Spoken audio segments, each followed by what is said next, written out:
How's it going, everybody? Welcome to another one of our creative chats that we're having this week. I am here, Bart Aniston from Creative Partner, with Lindsay Joe from Crenshaw from Lindsay Joe Designs. Lindsay, why don't you say hi to everybody and let them know where you're calling from and what you kind of do for a living and how long you've been doing it? Yeah. Hey, everybody. My name is Lindsay Crenshaw. I am a web designer and I have been in the design industry for a while. I grew up in Florida. I was in Florida for about 30 years and I recently moved to Maryland. I'm absolutely loving this fresh take on weather. It's really inspired me creatively to kind of see something new. So I have quite a varied past. Like most kids, I was pretty creative growing up, and I actually started at Ringling College of Art and Design for computer animation. Um, I found that it's something I had a lot of passion for, but wasn't actually something I wanted to do. And so while I was in school, I transitioned to graphic design. And it took a little bit of time off. I was an in-house designer for an interior design company, and I eventually made my way over to web, which was funny because that's really where I started. Like forever ago, it seems like about 20 years ago, there was a blog platform called Zanga, and you could actually go in and edit your own code and kind of like put a skin over it. And that's really where I started learning HTML and CSS. And over the last few years, I've really niched my business down to offer really powerful web design. And my main focuses are on really compelling copywriting that really speaks to the problems that your ideal customers have. And then I support that with really strong, branded, unique web design. That's awesome. I did not know that you started in computer animation. That's beyond cool. Yeah. Yeah, it's such an amazing field, and I think it's one of those industries where it's very much like looking behind the curtain, and you realize that there's a lot more uh, technical work that goes into it. So I still absolutely love animation, and I'm a huge fan of all the large design studios and smaller animators, but it just wasn't for me. Right, right. You have to be passionate about it to really dive into it. But you have found your niche Yeah. in web design and in marketing in websites. Yes. Um, so many people need a website, and more than ever, so many people have websites. The accessibility to it Yeah. is huge, like Squarespace Mhm. and Wix and WordPress, blogs, all those different things have opened the door for people to kind of build their own site. It used to be, 10, 15 Yeah. years ago, it'd be really expensive to have a professional website for a business, and even more expensive if you were doing Hmm. e-commerce or had to do some type of transaction on there. Right. And now the amount of Hmm. tools and platforms available, it's like through the roof. So I would love for us to Yeah. just talk about, first of all, what do we see common mistakes are, because so many businesses um, try to have a website to promote their business or to have a place to host their information about their business. But there is a real Hmm. clear definition of a successful website and an unsuccessful Yeah. website. What would you say is a successful website? What are the type of things that make it a success? So, kind of from top to bottom, just to really quickly break it down, like very clear navigation. That kind of starts with having really clear content, not repeating yourself a million times. You don't need 100 pages on a site, especially if you're a small business. Really framing the verbiage on your site to talk about the problems that you're solving. A lot of people are really proud of the work that they do, whether they're like an electricity company or like an electrician company, and they talk a lot about the technical aspects that they're proud of, but they don't really focus on the problems that they're solving. And so, really successful websites are very clear about who they help, how they help, and how you can hire them. Um, the next thing is kind of like into that hiring phase. So you never want to make it difficult for somebody to hire you. So making a very nice, big, clear button Typically, if you're a service industry, that'll be like a consultation call or like maybe a new client questionnaire to kind of, pull people out that are like a hot lead, and make it very clear who's not going to be a good, person for your business. If you sell products, that's usually like your best seller or like a bundle. And then really good imagery. That's a big one. People these days really don't like stock photos. And so I have really worked hard to find an amazing resource for myself. I use Raw Pixel, raw as in like a raw onion. They're excellent. And, even more today, like it's so important to have good diversity in photos. And they have just an amazing catalog of really beautiful, real, honest models that you can get in just about any situation. The best stock photos are your own. So, hiring a brand photographer, but that, can get, a little bit of a big investment for some smaller businesses, but just making sure, right.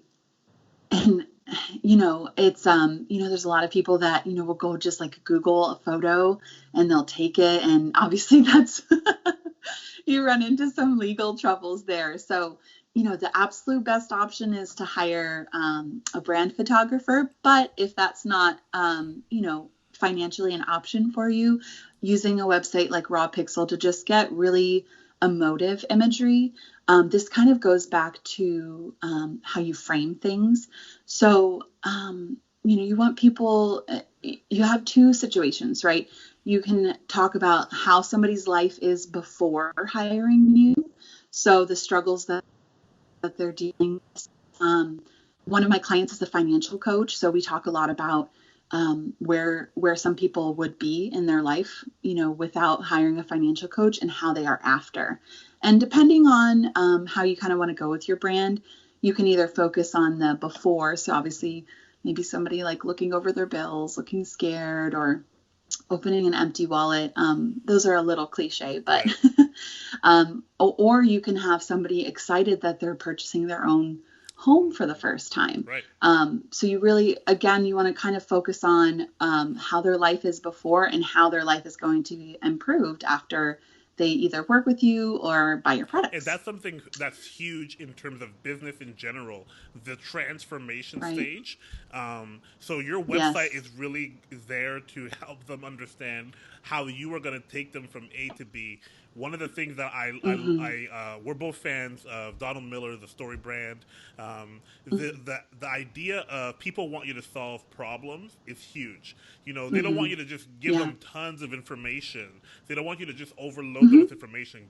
How are you going to help me now? And if you really take the position of, okay, you're the end user, you're the person who's going to be on the site, how are we going to help you accomplish what you want to actually get done?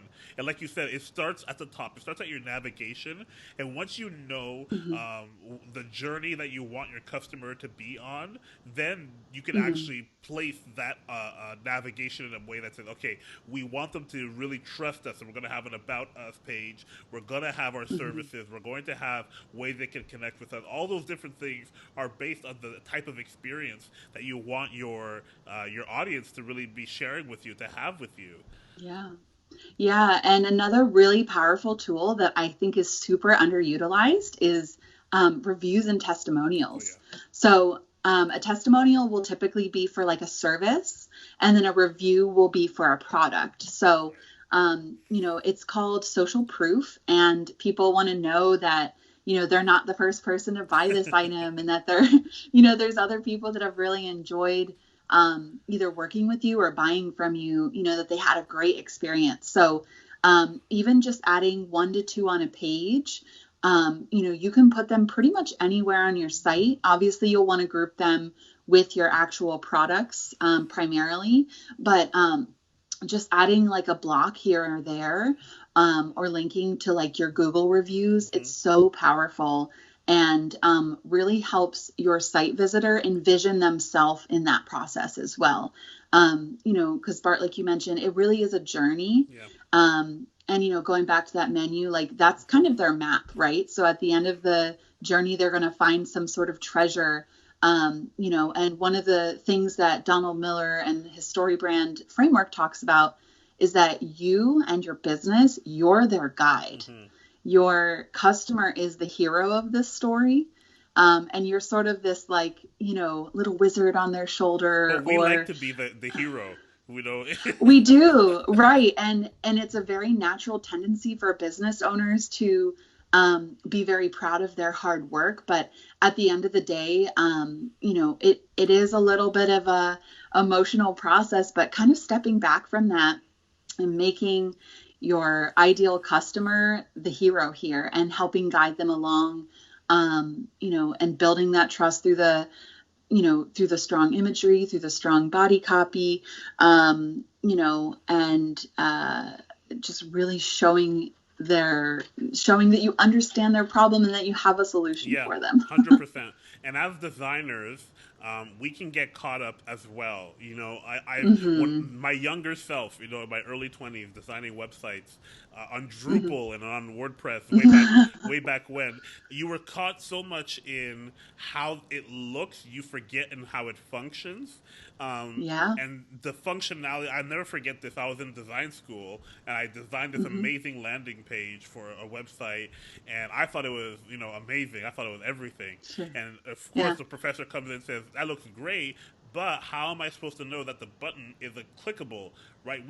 Certain things we get caught up on making things to look a certain way or to follow a certain style guide or something like that. We forget the functionality.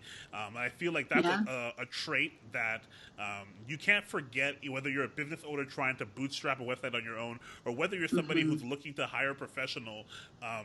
Make sure that you understand the function that you want to have the site perform. If it's something that's meant to be easy to get sales, that everything about your copy, to your headline, to your navigation should be leading somebody towards the sale. And everything should be working its way through somewhat of a funnel where the ideas are broken down and the sections inside the site are also broken down in a way that it's like, okay, we're pushing you down to this call to action that's going to enlist you to want to engage with us. So, there's this idea of everything has to look pretty, and there's a lot to be said for the person who works really hard at their language and works really hard at the just form over function, and I think that will always win over a pretty website. Yeah, and absolutely, because at the end of the day, if somebody's on a slow internet connection and your images don't load, what's going to be at the end of that? And it's, here's the main thing, you have to realize if you're bootstrapping your site, you need to make sure that your site's mobile friendly, because let's face it, everyone is visiting the internet on their phone. Yes, some of us are using desktop way still, more than half. But way more than half. I would, especially today with the amount of smartphones on the market for like $100, it's really accessible for somebody to get a phone. I was in Mongolia just in October of this past year, in a remote part of Mongolia. They don't have wired internet. They don't have television in this small village of under 1,000 people, but every kid has a smartphone. Yep. And even though maybe those kids are not your ideal customer and you're a site visitor, we still have to remember content is absolutely king when it comes to your site. Everything else should follow. And so, when I do websites, I always start with the content because the design should support that and really put that on the forefront. And when it comes to, functionality, yes, beautiful functioning sites, with slide-ins and animations are great, but they can sometimes slow your site down. And if your site's not mobile friendly, I'm sorry, but you're behind. You got to catch up. So those are all things to really keep in mind. There's a very large majority of businesses that are not ready to hire a professional designer, and that's okay. You'll be there someday. And I'm actually working on a guide to kind of walk somebody through, like if they're ready to work with somebody yet. But it's there's absolutely nothing wrong with bootstrapping, especially today where a lot of people are out of work and they're using this time to get started on this thing they've had in their heart that they just didn't have the time to work on, and they can start working on it now. So if you choose, Wix or Squarespace or really any of those, as long as you keep that customer journey in mind, you're going to do a great job. And as your business grows and you start to need more functionality or more professional help, then you could probably reach out and hire someone. But just keeping your menu and your content very clear, focusing on the problems that you're solving, making it really easy to buy from you, and making sure that journey that they're going on your site is very clear. Using good emotive stock imagery and not stealing images, and making sure that it looks great on all devices. You'll be in a really good place. Yeah. I tell people all the time that inquire about me building a site for them. I always ask them certain qualifying questions that are like, are you ready to work with a professional? Because here's the thing: you can build a site in Wix and you can build a site in Squarespace. That's 100% fine, or even WordPress, by yourself. The issue that most people come into is you still have to build it. See, Squarespace and Wix sells you the idea of a template and how easy and fast it is. But they don't necessarily walk you through the process of developing your content, developing your strategy. And this is where I'm like, so if you're looking for a solution for right now, there's no harm in using Wix. There's no harm in using Squarespace. Do what you got to do to get going, but then you're going to start to see maybe some of the pitfalls of those platforms, and just be ready to either hire a professional or to move it to a platform that better suits your needs. Because especially, sometimes you start something and it's like, oh, this is really good, and then something else comes out of it, and the platform that you're on is not suited for that.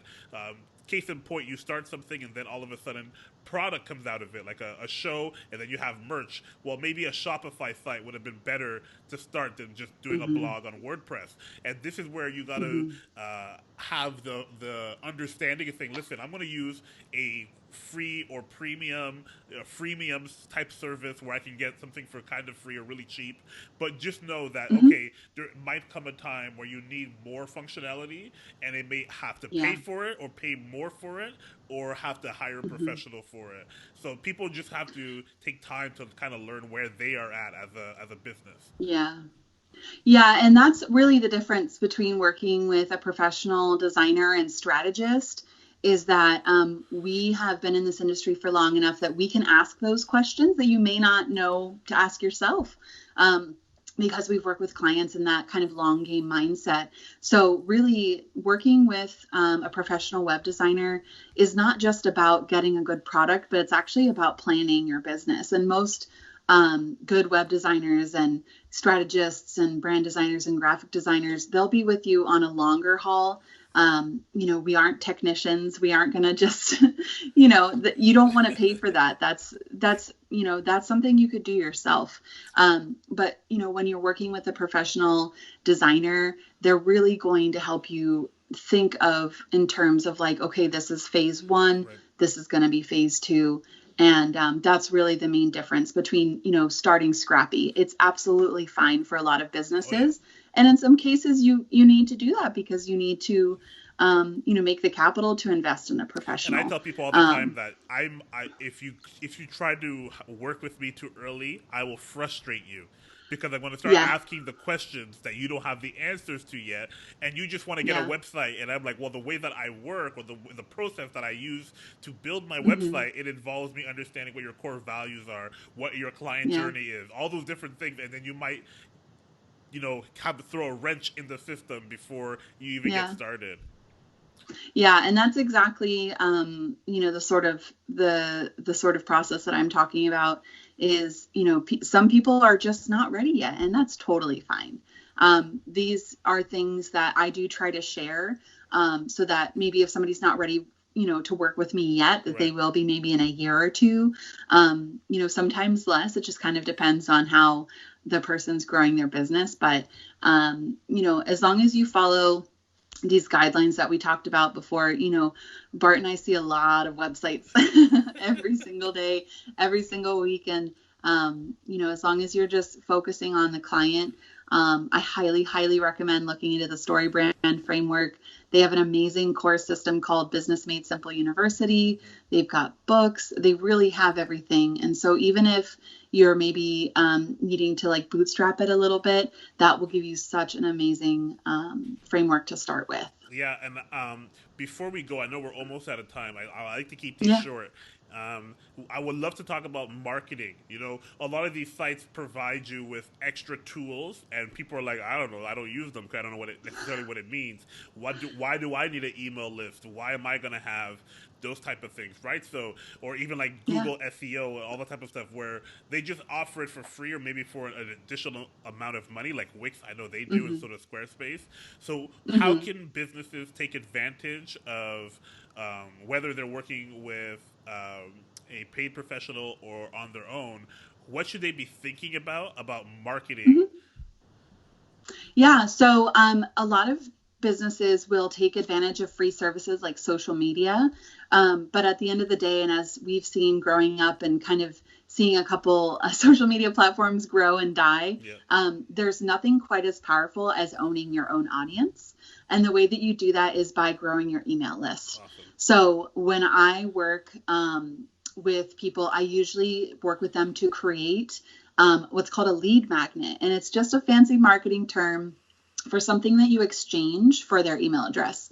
And it's usually like a free ebook Yeah. or a free guide or like maybe a free video that's the beginning of a course that you're trying to sell.